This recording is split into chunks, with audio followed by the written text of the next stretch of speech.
Good afternoon, fellow exiles. Sorry about the bad lighting. I'm working on my truck and I want to talk to you about that. The truck's where it's at, the sun's where it's at, so we'll just have to deal with the bad lighting. So my truck has a few problems, alternator, tensioner, idler, and I'm working on replacing those.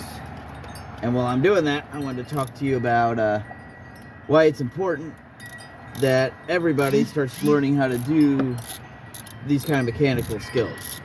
Not just working on your truck, but building a new shelf like me and Sarah did in a past video, or gardening, or any of these hard skills.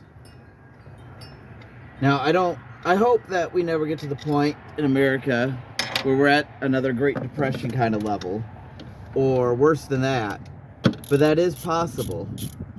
And if we don't have these skills, then we'll be in serious trouble and be reliant on somebody to come bail us out all the time. And what if we don't have the money to get our car fixed, and then then can't get to work? It'll just compound.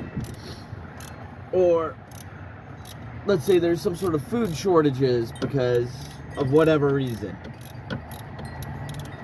Then we don't know how to garden and can't grow our own food and aren't learning that kind of stuff, then we can't feed our families. So it's important to learn these kind of hard skills.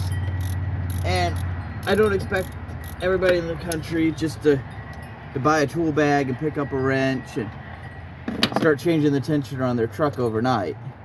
But that doesn't mean you can't start learning slowly over time. That's how I learned when I was a kid, working with my dad, slowly learning how to do these kind of things.